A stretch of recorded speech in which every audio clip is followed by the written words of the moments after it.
and welcome back to another episode of War of Infinite Panels. I'm joined by the lovely Sarah. Woo! I'm sorry we didn't have a podcast sometime last month. Sarah was dying and I was dying by work. Yeah, it was a weird month for everybody. That June fever, but we are back and better than ever, rising into the sky like a phoenix made of awesome. Ooh, let's not talk about phoenixes. Let's put it this way. I think is it Fox, I believe, that owns X-Men? I mean, it did. It did, now yeah. It doesn't, but now yeah. It doesn't. Now it don't know more, and we all know why. Yeah, oh geez. They tried to release a Phoenix movie, one of the greatest trilogies of X-Men stories ever told. Everyone knows the story, like Spider-Man. And that movie bombed. Oh god. I actually can remember the number. I think the first week was only 9 million. Yeah, it definitely did super poorly, and that was an issue. But I think ultimately also that Fox really wanted to do the Dark Phoenix. They did it in the original run with the Patrick Stewart, and they tried to do it again, giving it its own movie this time instead of like doing some freaky mishmash with like the Mutant Rebellion. And it just, to say that it didn't work, the only good thing, and I'm sure Jennifer Lawrence no longer gives a fuck, is that they killed off Mystique, which is what Jennifer Lawrence really wanted. She did not want to play Mystique anymore. So, if there's one good thing out of it, so the win is that Jennifer Lawrence is deaders in the movie. That's the win? Is that really the highlight? Listen, Jennifer Lawrence died in it. Oh, God. Sometimes you just have to look at the bright side of life, all right? And, the bright side of this movie is that, poor Jennifer Lawrence finally never has to put on all that blue fucking makeup again. Oh, yeah. Oh, and, Patrick Stewart is Picard again, so that's always a benefit. He's no longer in a wheelchair, so that's always a benefit. Yep. I know. It's just so great, you guys. It's so great. And Sophie Turner, who plays Jean Grey, is gonna be just fine. She was in Game of Thrones. And she's married to one of the Jonas Brothers. Like, girlfriend is fine. No careers were ruined in the making of this movie. She's married to one of Jonas. Really? She's married to one of Jonas Brothers? Yes. It's not Nick. Wow. And I don't think it's I don't know. I don't know what the third one is named. No, I don't know. So every time I think of Jonas Brothers, I think of the meme, or as horrible a person I am, I think of the South Park episode where Mickey Mouse beats the crap out of them for not performing when they want to, and I just can't stop laughing at the idea that the Jonas Brothers are being held captive by the Disney Corporation.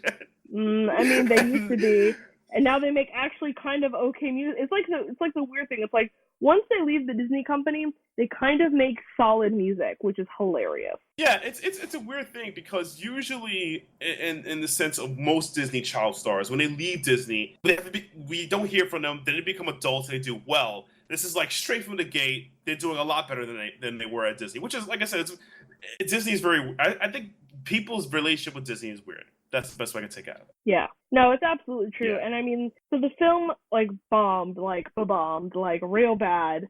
And the director Simon Kinberg basically apologized. He said, quote, it clearly is a movie that didn't connect with audiences that didn't see it. It didn't connect enough with audiences that did see it. So that's on me. So he's taking responsibility. He's like, I made a bad movie. And you know what? Everybody makes bad movies once in a while. I don't hold it against him.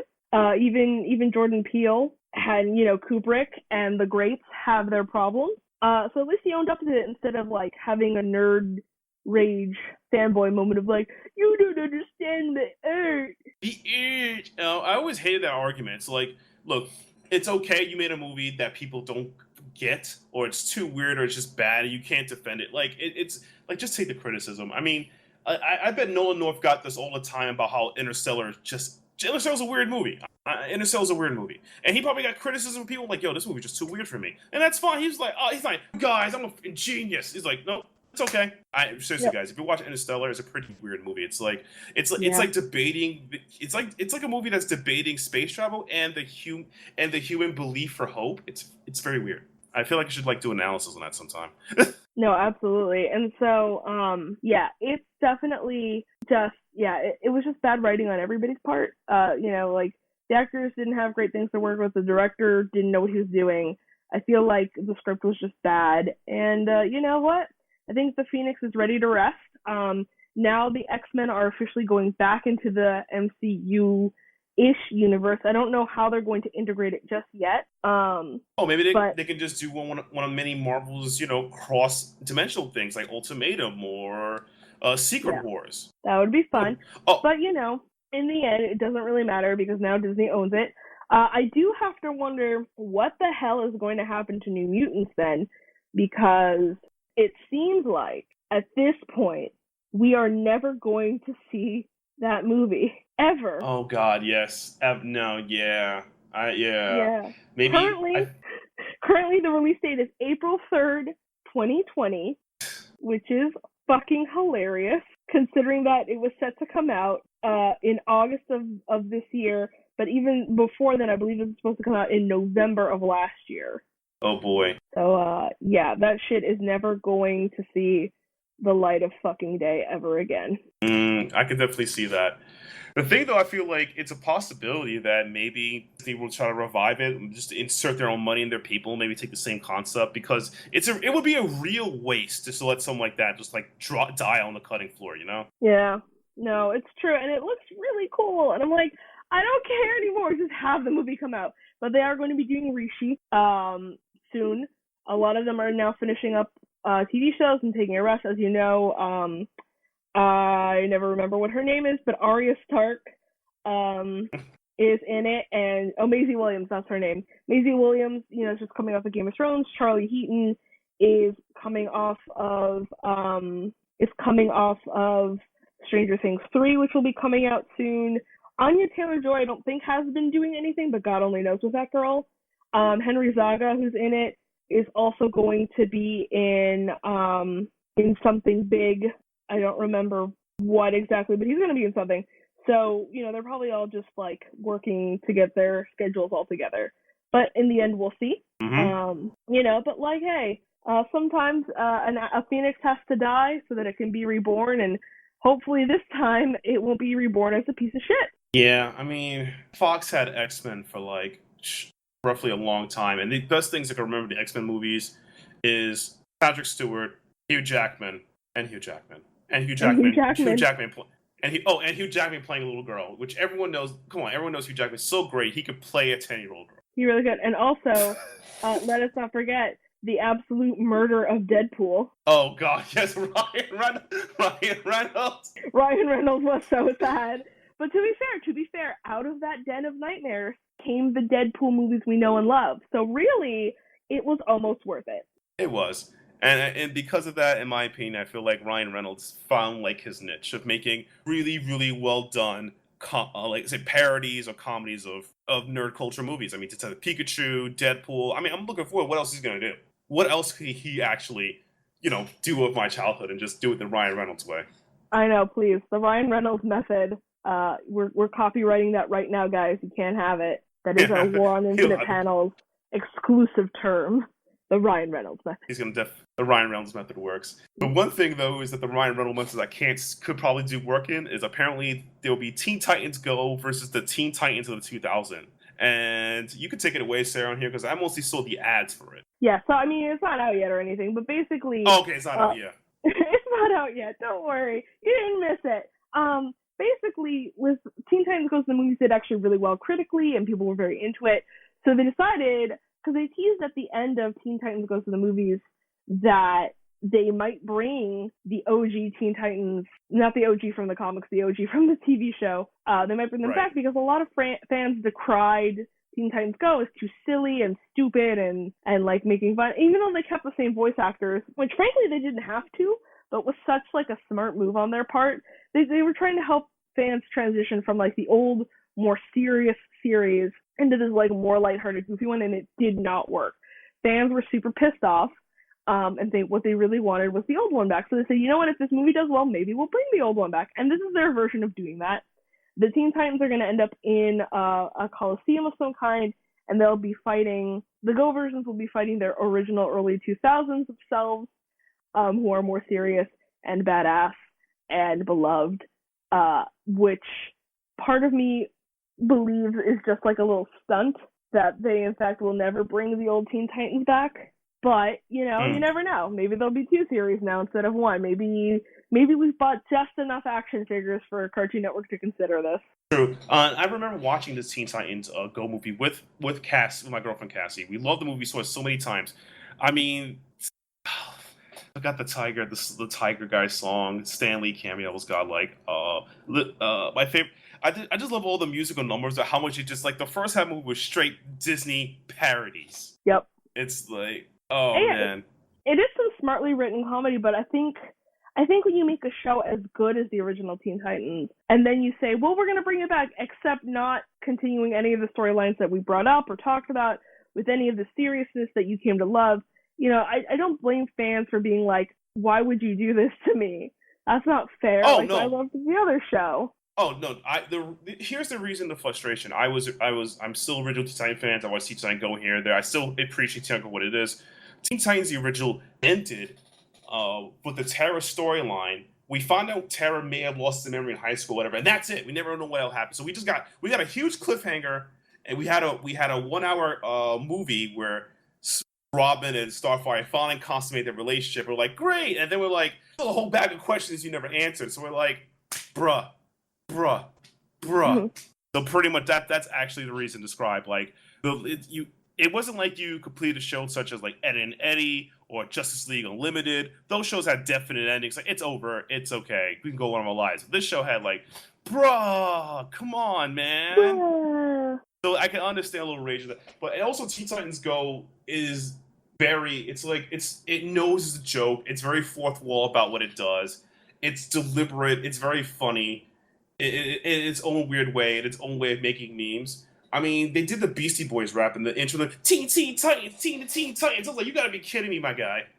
Like, we're gonna beat them with dance, yo. Like, and then the Justice League comes up, and if you guys haven't seen the movie, this is what happens. The best intro. They'd be like, you guys like really heroes? Of course we are. We beat them with the power of thoughts. I'm like, no. Yeah. No. You could not believe the I would say the ludicrousness of the Teen Titans Go the movie, and that's why I consider it like my top 5 animated movie because it's so ridiculous. You have to love it for what it is. Are you saying that if Teen Titans Go was a rapper, they'd be ludicrous? I would. Yes. That was a good joke. Yeah. That was a good one. Yes, I appreciate that. But yeah, if they're gonna do Teen Titans and Teen Titans Go, and I think what was it? They I forgot the guy who played Slade. I think it was Paul Rudd or somebody. Oh god, it could be Paul Rudd. That would be weird. Yeah, Paul Rudd. I forgot who it was. The guy who played Slade. And the way they keep saying Slade's name, like it's Slade. Like they just exaggerated. It's fantastic. And that movie's giving me flashbacks. But if Teen Titans Go and Teen Titans Happen, I'll be excited for it, and I'll accept it for whatever it is because there is no way you could turn the two polar opposites of the show into something serious. You have the jokes, and then you have Teen Titans. It's just, whatever mismatch becomes, I'll be happy with it because you know what? It's better than getting nothing. I suppose I can agree with that. Yeah. Yeah. I mean, what could they do? Kill both franchises and start a third one? Oh my lord, that would be bananas. BANANAS. That would be bananas. And speaking of things that are pretty bananas, Garth Ennis has a second TV show coming out. I believe it's for Amazon. The Boys, one of his second creations. Yes, The Boys. The trailer that mixes hyper violence and gore with the Spice Girls. Yes. The thing about The Boys is, if you guys haven't read the comics, it was printed by Dynamite. It was created by Garth Ennis and I believe Derek Robinson. I can't recall what happened to the art direction. I believe they're 2 original creators. And the premise of the show, the premise of it is that Garth Ennis is very anti-superhero. All this superhero stuff is very anti. I mean, look at his Punisher run. So pretty much we're in a world where there are superheroes and people clean about the superheroes, and superheroes are just jerk-offs, right? So the boys, the one girl, are sent to clean up the messes, deal with the politics, and the insanity of pretty much working with psychopaths who are supposed to be the heroes to the everyday man. Mm-hmm. It's just phenomenal. It is phenomenal because the boys, everything in their power to they straight up like a mafia. They break the guy's fingers. They kill a cat. And the thing is, sometimes it's not like wait. You want us to kill a villain? Yeah, just kill him for what? The dude said I was fat. He's the villain. That's what he's supposed to do. It doesn't matter, man. I can't let people say I look like crap. Like, I'm not gonna kill a guy for his self-esteem issues, mate. Well, I'm gonna kill you. Whoa, whoa, whoa! There, I have powers too. Whoa, whoa, whoa, whoa, whoa, whoa, whoa, whoa, whoa, whoa, whoa, whoa, whoa, whoa. Sorry. And it's just it's standard Garth Ennis like dark, gritty humor, such as from Preacher, his other TV show that became a TV series. And I'm excited for it because I've read The Boys as a comic book. But my only regret is I didn't finish the entire series because how Dynamite printed them. But I know Dynamite has started printing them as omnibuses, so I'll probably get on that when I get a chance. Yep, and it basically has, nerddom king Carl Urban, who has been probably in more nerd franchises than just about any other actor. When you think about it, he's been in Judge Dredd, Star Trek, the Thor series, so he's in the MCU. There are like a lot of he was in Hercules, and like Xena, that universe. He played Cupid. It's great. Ooh. If you have never seen it. Yep, he's in Lord of the Rings. He is in Doom. He is in Pathfinder. I'm like just going down. He was in Red. He was in Priest. He was in Riddick. Like, listen, the man is a ginormous nerd, and I love it, and it's great. And you gotta see him. He's so fun. But anyway, he's the head of the group. He's Billy Bate, and it's gonna be awesome because Carl Urban is just a gift. Another fun inclusion actually is Karen Fukuhara. She plays female in The Boys, but if you think that name sounds familiar, it's because she also plays Katana in Suicide Squad, which is hilarious. That is pretty cool. And also sad. This is just like, yeah, fuck superhero movies. I'm like, girl. I don't blame you after what they did to you. I feel like, oh man, but not to go off topic. I feel like, I mean, this was new DC movies are doing better, but like you got casted in the time where they were just shoveling whatever out the door. Will Smith cannot save a movie sometimes, and Will Smith is guaranteed, Yeah, which is like weird when it was like even Will Smith couldn't save this movie, and it was like between that and After Earth, and it was just like, is Will Smith broken? Did we break Will Smith? God. Oh Does he not work anymore?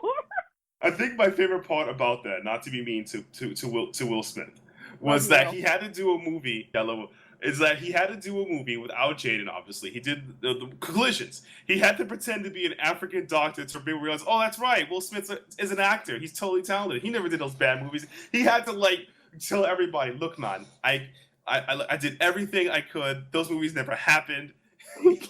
Please ignore them. It's fine. Please ignore them. Everything's gonna be, Because Jaden was so good in Karate Kid, which should not have been called Karate Kid, by the way. It should have been called like Kung Fu Kid or something, because he learns Kung Fu and not karate. Karate.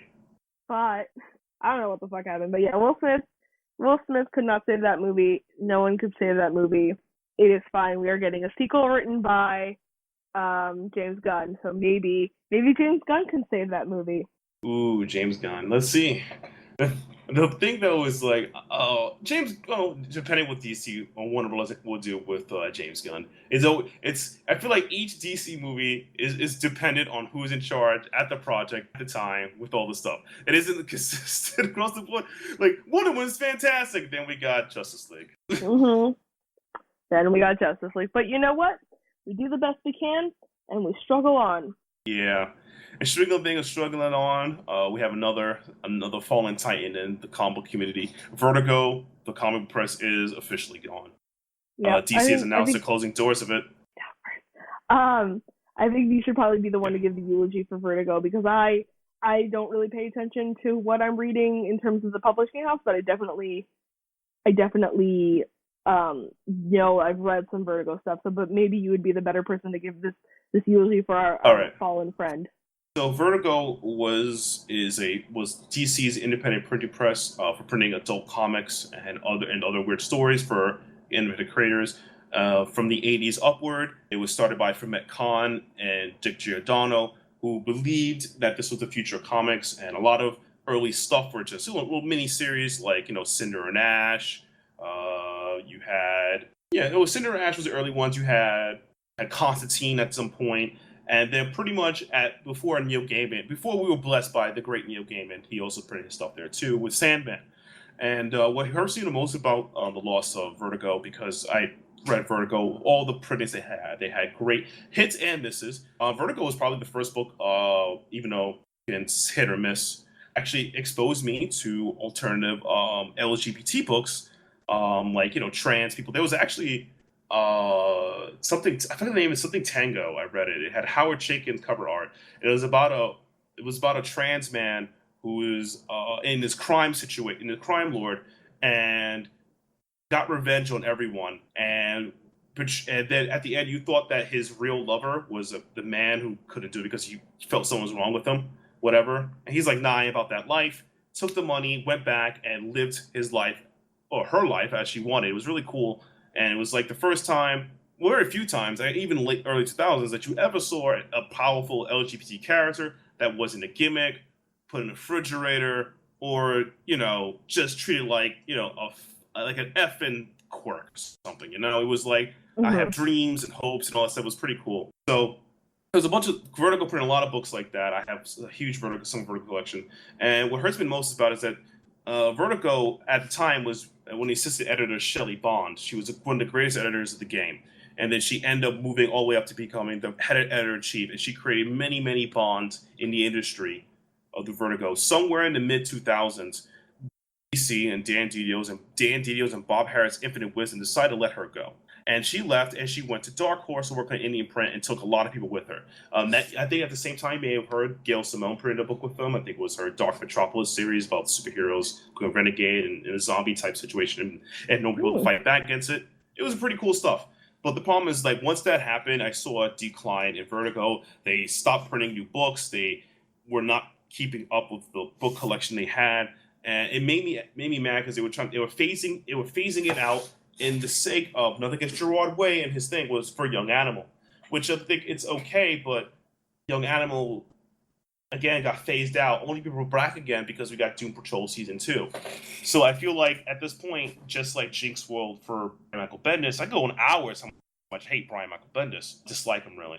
That they just pampered him. They gave him an entire imprint to pamper him so he could stay. The same thing I feel like with Gerard Way now, because there's like only one Young Animal book that's being printed right now, I believe. All the other books have been over. And it sucks because at the cost of Vertigo, which is a historic printing press that printed great titles, dude, the Sandman series, Sandman Overture, Creature, Scalped, 100 Bullets, which is one of the Eisner Award-winning books, Brian Azzarello and Russo. I keep telling people, if anyone needs to turn a TV show, a bomb book TV show, it should be 100 Bullets. 100 Bullets, which could be a recommendation this month, by the way. I'll do that later in the podcast, is a phenomenal comic book series that has roughly 5 trades. Hopefully, the DC can print Vertigo in the Vertigo line. So, and Vertigo became this critically acclaimed, well, not really purchased out. It was like the Image before Image was a thing. And it bums me out because you phase it out, and you haven't even made plans to continue the books that are being printed, such as the reprint of Scalped. You haven't made any plans of how we're going to do the books. The only thing you confirmed is that you took Constantine and Swamp Thing, and now they're the mainstream DCU, but you haven't. But you're not going to reprint their classic titles, because one of the best Constantine runs was printed by main man Garth Ennis, who also did The Boys, and Warren Ellis. So it's like I said, it's really heartbreaking that DC did this, and a part of me wants to pull a Jim Cornette. If you guys know Jim Cornette's a crotchety old man about wrestling and just curses at everything, curses the win. And I feel like just cursing at Dan Didio right now. How could he do this to a beloved part of your company for some money, you bastard? I mean, it would be like Image, like, you know what? We're not going to print any of our classics. We're just going to print a bunch of crap because we can't keep it up anymore. No, you always keep your classics in print. They last forever. Yeah, I mean, it's unfortunate, but publishing houses go and do like they go and do. Oh God, do stupid. And then the thing of that is, it's not like it's not for in a series. It's not like they let's say The Killing Joke gets printed every year, or Watchmen gets printed every year. Like, you can print a lot of these books in cycles every 3 or 4 years, so to get them back into print, so people can have a taste of them or experience them. I mean, yes, you have to pay the creators royalties. That's what you're supposed to do, by the way. Pay people. But it's like a lot of these creators started at your company and did great work, regardless if they still with your company or went elsewhere. And it's discerning, because it's like, how else am I going to experience? And a lot of these comics in Vertigo, what comics you would like yourself, Sarah. They have a lot of cool horror stuff if they keep that in print. I mean, outside of Sandman, Lucifer series was pretty cool. Lucifer, the TV show, came from Vertigo, so I it's think like wasn't all the these. tape printed by Vertigo? I believe so. Yeah, that makes sense. I had to check. I had to check my library, and it hurts me so much because it's like, how to put this. Sometimes you don't want to read a mainstream comic, and sometimes you don't really want to trust Image because Image is a gamble. Nothing against Image. It's a gamble because you don't know what you're getting into with an Image comic book. You don't know, and that's the surprise. If you got a esteemed publisher like DC, here is what books we printed and curated a long time ago, or even currently, and we have a strong, high quality because most of the books that are printed here were nominated and won Eisner Awards consistently. And you're like, throw it out the window, guys. Who needs awards? We got Batman. Batman. So I'm like, God damn it! Why did you do this, D&D? All you had to do was print the books. That's all you had to do. Well, honestly, that's my spiel about Vertigo. I'm deeply concerned. I'll keep you guys updated if DC decides to print how they're going to print the rest of the book series in their collection. And also, Alan Moore Swamp Thing was, I think, a Vertigo book classic. Alan Moore, he's... Did you hear that they canceled the TV show? I'm cringing right now. Why? I will tell you why. There is a reason. So the first season will come to fruition. In fact, actually, the first episodes were getting like really fantastic reviews. It's on what's that? The DC streaming service. I don't remember what it's called right now. DC Universe. All Access. Yeah. And it was getting great reviews, and then they were like, "Oh, it's canceled." And everyone was like, "The fuck?" And basically, what happened was they didn't get as big a tax break as they had planned to from North Carolina, where they shot the show, even though it takes place in Louisiana. What? Wait, hold up. You're gonna lose a TV show because you couldn't cheat the tax system? Yep. Oh my God! Why do I live in America so much? I hate this country. Why do you live in America you help me so out, much? Obama? Why do I live in this country so much? Where is Obama? Where are you? Where are you, Obama? Where are you? This shit wouldn't have happened under Obama, but that aside, Obama would have done it. Obama would be something for us. Oh God. No, but yeah, basically they weren't getting as big of a rebate or back during taxes. There was like some miscalculation or something, and they're like, "Well, we finished the first season. The first season is done. There will not be a season 2." And fans were pissed. They're like, "You finally made a good show. You make a good live action show, and then you tell us it's canceled." Jesus and I'm Christ. like, that sounds like some shit that DC would do. Mm-hmm. But hey, what can you do, right? Pray to Harambe. I don't know. I mean, that's heartbreaking. That's like, so I'm gonna get like what, 12 episodes and be like, they better like not cliffhanger. They gotta like reshoot that. I mean, I know. Deep breath, Matt. It's gonna be okay. Deep breath. All right. If I pray Shelley Bond comes back to DC, maybe I'll get Vertigo, and maybe I'll get my Swamp Thing season 2. Shelley Bond, come back. I know Dark Horse pays you well. I know you live in the happiness of your life right now. Please come back. Please, Shelley. I miss you. You can blame it all on Dandidio. On Dandidio. I would blame it on Dandidio. Blame it on Dandidio.